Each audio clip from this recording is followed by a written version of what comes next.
I had one of the most eye-opening conversations of my life with a random neighbor down the street. It was 4th of July weekend in our little cul-de-sac at a simple barbecue where some of the more social neighbors meet up and gossip about the neighbors that don't show up, and I got talking to a middle-aged man about what we did. I explained at the time I was working for a company that developed using Unity, a game engine, to which he immediately cut me off asking, "Oh, so you play video games?" I was like, "Psh, yeah, kinda." His face lights up. He instantly starts talking about his setup and how he wants to expand it, the controllers he wants, and how he wants to get a flight stick, the sound system he just put in, everything. I was so surprised to hear all this. While he was going off, I was trying to guess what it is he actually played. Given his age, I was guessing the usual suspects. Flight Simulator, GTA, Battlefield, you know, all those games you see guys play on a screen that's way too big at a super low resolution. As I'm trying to deduce what game he could possibly be so passionate about, his wife walks up. Here's what we're talking about, rolls her eyes, and walks away. He notices that she's already walked away without saying anything and laughs, explaining that she's had to limit the amount of time he plays each day like he's a child. I can't take it anymore. I have to know what games he's spending so much time on. I can't believe this avid gamer has just been down the road playing through all these games and I had no idea. And I just ask what he plays. Far Cry 4. Nothing too strange about that. Personally, I like it when my games kick me in the balls and then try to convince me that I just don't get it. But Far Cry 4 is cool too. Well, what else do you play? I ask, like a complete fool. Other games? He doesn't play other games. All he plays, day in and day out, is Far Cry 4. I'm shook, but I'm trying to play it cool. At this point, I didn't want to scare him away, but I had so many questions. I'm really unfamiliar with this series. I played half of 3, but again, it's just not really my type of game. So I ask him which Far Cry is his favorite in the series. Stupid, dumb thing to ask. Of course, he only plays Far Cry 4. It's 2021, Far Cry 6 had just come out, but he has absolutely no interest in it. Didn't really even care for 5, and didn't get even an hour into 3. I'm so perplexed at this point. I'm so sorry if you're a huge Far Cry fan and I'm the one that has to tell you this, but these are all the same game. To this day, I still don't know what it is that makes Far Cry 4 so uniquely engaging to him. I've asked him, and even he doesn't really know why he doesn't like any of the other games. He, of course, humored my game recommendations, but what could I have possibly recommended that's close enough to Far Cry 4 to satiate whatever it is he's looking for that isn't a Far Cry game he'd already tried? At this point, I'd shown my hand, grilling him with questions like he was on trial, and I backed off a bit, but my curiosity has only grown since then. What do you think he does? Do you think he hits the credits, closes the game, and resets his save? I mean, it sounds crazy to me, but with a little more context, it wouldn't be strange at all. Speedrunners do this every single day. Hundreds, thousands, tens of thousands of resets until the game is reduced to its fundamental components, broken down into absolutes that are quantifiable, measurable. Don't get it twisted though, this isn't a destructive disassembly. Each piece is analyzed, evaluated, and refactored into a form that fits a single purpose: speed. The way that runners talk about the games they're playing solidifies this idea. They'll be playing an absolutely universally enjoyed game and trash talk it, whether that's repetitive cutscenes they've been forced to sit through hundreds of times or janky physics only seen when pushing the game to its limits. But they're not talking about the game we played, they're talking about the game in the form they've made out of its parts. What they've created is functionally a completely new game, at most times completely outside the intention of the original developers. And for better or worse, this innovation never stops. While most games pursue fun, speedruns pursue speed, completely ignoring the game's value as entertainment. This is why Super Mario 64 has 5 different categories to compete in, each completely their own unique game. 120 Star, the category where you collect each of the game's collectible stars, looks very much like the game us non-speedrunners are familiar with, outside of the big glitches, of course. As time has gone on and runners have found new tools to chop down the game, they eventually found a way to complete the whole game without ever collecting a single star. But this didn't prevent them from seeing what they had created along the way. 120 star is a great showcase of how they've optimized every level in the game, 70 shows the minimum intended content and allows for creative routing, 16 features some of the most popular skips and tricks while still showcasing some level of optimization and movement, and the 1 and 0 categories show how little of the game you actually have to complete with our current knowledge of the game. These are 5 very different sculptures of the same game made from the same parts that speedrunners have created over the almost 3 decades the game has been out, and allow runners to compete in different arenas that aren't all just about finishing the game they love as fast as possible by skipping as much of the game as they can. Even within the context of the speedrunning community, there are people playing the same game in different ways. While the runners themselves use their current toolset to actually see how low they can push their times, there are people who exclusively look for new ways to cut out sections or improve current routes. Some are theorists who use tools to emulate inputs that aren't possible for humans just to see the theoretical limits, and some are hunters that track down any and all vulnerabilities that could be used to cut down on time. The speedrunning ecosystem may be a vast community that houses all sorts of gamers, but I don't think this is where my neighbor hangs his cap. In his excitement explaining all of the things he enjoyed about Far Cry 4, he unfortunately never brought up his personal best time. In fact, when I asked him how long it took him for each playthrough, he gave me a rough estimate in line with how long to beat's time. Surely he's doing something to change up each run. Maybe like a different route through the skill tree, or using a different weapon. Or maybe he's imposing restrictions on himself. Do you think you could beat the original Final Fantasy without ever spending any gold? Well, if you're like me, the full scope of restrictions this imposes is unclear. YouTuber Seer shows the unique challenges this restriction creates begin as soon as you start the game. Saving your game is initially impossible. You have to stay at an inn in order to save your progress, and the original game features no free check-ins. This is just the start of your problems though, as your entire party is completely naked, with not even a knife to their name. This makes it almost impossible to limp your way through the first few levels, as even the most simple encounters will beat your party to death's door. The route in Solution Seer ends up applying to make their way through the game with this restriction is impressive and clearly shows how much they understand the game. I won't spoil it for you, and I'll put a link to the video in the description, but I think the challenge they laid out itself shows even more expertise. I've beaten Final Fantasy, and I'll come up with a challenge right here. No fighters! You're not allowed to use the most powerful class in the game.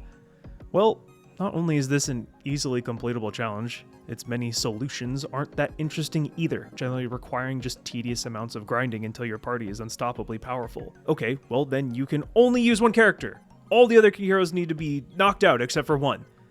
I have no idea if that's possible. I lack the foundational knowledge of all of the challenges the game presents to know if it's possible, and even then, maybe it's boring and just requires hours of grinding like many other challenge runs. Seer's restriction of not spending gold runs on a razor's edge. It's just barely possible, and shows not only Seer's deep understanding of the game, but presents unique problems exclusive to only this challenge, and reveals a completely new way to experience a game so old that it even predates me. Speaking of old RPGs, how would you feel being trapped with a Caterpie for 240 days? Keep in mind, they sound like this apparently.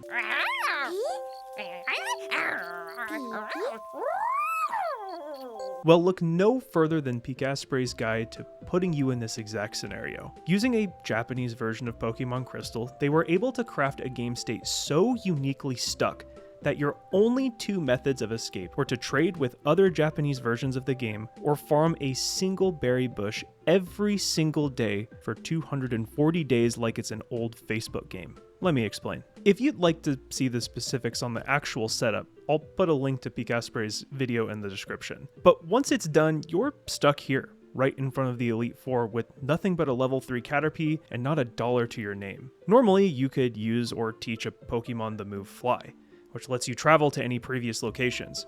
But this setup prevents you from using Fly to escape this area, or buying a Pokeball to catch something that can learn Fly. Going forward through the Elite Four is impossible. Believe it or not, most of the Elite Four's Pokemon are kind of a bad matchup for our hero Caterpie. It's not his fault. So your only way out is back through Victory Road. Unfortunately, every single tile in this cave can trigger a random encounter, and each one of them defeats our level 3 Caterpie, sending us right back to the entrance of the Elite Four. So Guess that's it. Well, fortunately for us, you can save each and every step of the cave, and simply load the save if you take a step and get an encounter. So after the mind-numbing task of going through the cave and saving every single step, we're out, free to wander wherever we'd like. Well, almost. We're surrounded by lakes, and Caterpie has always had a fear of deep bodies of water, so he can't learn Surf to cross it. To top things off, all the wild Pokemon and trainers here also beat up our favorite bug, so there's no way to get experience or money for a Pokeball. However, there is a single ray of hope, a solitary, life-giving bush that drops one Ice Berry every 24 hours. Real life hours. Fortunately for us, we can sell these for legal tender, all the way back at the Elite Four. Now these berries sell for a whopping 5 yen, and a Pokeball is 200, so that'd take us about 40 days of farming the Ice Berry bush. The problem is the Elite Four shop doesn't sell Pokeballs. It sells Ultra Balls, which are a staggering 1200 yen, upping the amount of time we'd have to pick berries to the promised 240 days. If you're interested in the video, he goes over all the other ways that you're completely and totally stuck there. It's a good watch. But there's a lot of ways to softlock yourself, especially in older Pokemon games. But Picaspre's softlock picking series all leave the smallest escape hatch only visible to others that share their understanding of the game. Whether that's stranding you in a town with a Pokemon that will, in hours of fighting low-level Magikarp, eventually evolve into something that can fly, or leaving you with a legendary Pokemon that can only explode, making this level 5 Starly completely impossible to defeat, each softlock is its own unique slice of barely escapable hell. Finding these softlock game states or creating challenging restrictions is an awesome way to breathe new life into these titles, but there's no way that's what our guy is doing in Far Cry 4. My man is too employed to be doing all that. It's too bad he's on console. The age-old method of returning to games on PC is mods. Of course, there's all the mods for somewhat modern games like the Bethesda titles and anything that has you placing blocks, but what about even older titles? One of my favorite retro game mods that you might have heard of is Randomizers. These mods generally leave most of the game untouched, but randomly scramble the location of items and unlocks each time you start them up. In The Legend of Zelda: Ocarina of Time, this chest normally contains the Kokiri sword, but now contains something else, instantly creating a pretty complicated scenario where you'll have to find strange ways to defeat enemies. This initially didn't strike me as super interesting. I figured most of them would just have you wandering around until you found some of the more powerful unlocks in the game and then just clearing early game bosses with ease. But to my surprise, more times than not, players were going through the game in really unorthodox ways. But as crazy as these routes got, it wasn't enough. How could we push this even further to truly create a random route through a game that is one of one? Completely unique. Archipelago is a randomizer that combines multiple games into a single challenge, which is pretty hard to explain. Let's go back to that chest with the Kokiri sword from earlier. It no longer contains an item from the Ocarina of Time, it actually contains an item from Mega Man 2. And defeating a Robot Master in Mega Man 2 might not give me a new weapon, but instead a new unlock for Ocarina of Time. Before you ask, no, I don't have any idea how this works, and you can pick much more than just 2 games to mix together at once. The games that Archipelago supports spans a ton of different genres and eras. Everything from Dark Souls 3 to Bomb Rush Cyberpunk to Doom 1993, games start to feel like you've grabbed multiple jigsaw puzzles and mixed all the pieces together. But you're not even granted the luxury of starting with corner pieces. You're just handed a bag labeled like Donkey Kong 64 and told to pull and place a random piece out of the bag that's completely useless without its 4 other connections in a completely different game. The whole concept is so wildly outside the developer's original intention that it's borderline comical. Depending on the locations of the items that are placed, you can unlock most of one game's power-ups by just laying one of the other games you've included, sweeping early game bosses with items you were never meant to have at earlier parts of the game. The shape and structure of each of these games is changed so much it feels disingenuous to say this method breathes new life into old games, but rather separates and scatters their mechanics, allowing you to rearrange them in ways nobody else has ever seen. To me, this is a nightmare. Everything is so random and mismatched that it feels impossible to evaluate as a whole, but it does reintroduce something long lost to these titles. With basically any game older than like 3 months, they're completely known, especially so for popular retro games. Every chest open, every assembly line documented, every secret exposed, but Archipelago manages to take at least a little bit of that away. The contents of chests or their equivalent and areas you'll be able to access with specific upgrades are randomized. It may be that you've never fought Flashman without his corresponding weakness because why would you? But Archipelago may force you to experience this by locking Metal Blade in some chest you can't access in another game you can't reach without the unlock you get from Flashman. While Archipelago doesn't introduce anything that isn't in any of the titles you choose to mash up, it does force you to play them in ways you probably never have, even if it isn't balanced in any way. Do I need to convince you that my neighbor in his 50s wasn't using an incredibly niche and complicated retro game randomizer that doesn't even support Far Cry 4 to spice up his 30th playthrough of the game? There's so many quotes from almost all eras about returning to something you've experienced before. No man ever steps in the same river twice. A classic is a book that's never finished saying what it has to say. You get the idea. Do I think that Far Cry 4 is an undiscovered, certifiable classic that warrants dedicating your entire gaming career to, exploring its themes and concepts? Probably not. But my neighbor is undeniably a gamer, one that just happens to spend like 15 hours a week playing the same offline single-player game over and over again. But is it really on the outer limits of gaming? Just as much as your uncle that buys the same basketball game every year, and the world record holder of your favorite speedrun, and the Garen player on League that has tens of thousand hours on just Garen, but is still ranked Iron, the more I look for ways people play games, the more normal my neighbor seems. Look at this guy. He's playing Winston on bananas, bro.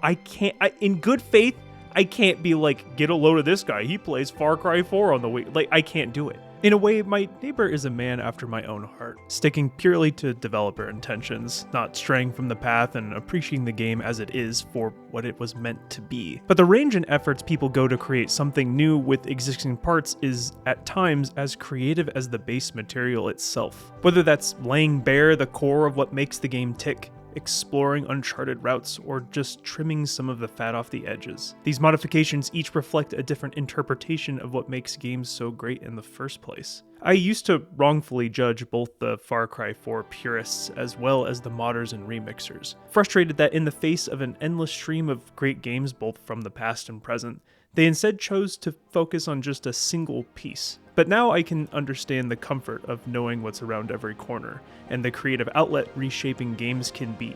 You're never getting this out of me again. We all know video games are about right and wrong, optimal and unoptimal, but just this once, I'll let my neighbor play Far Cry 4 till the day he dies.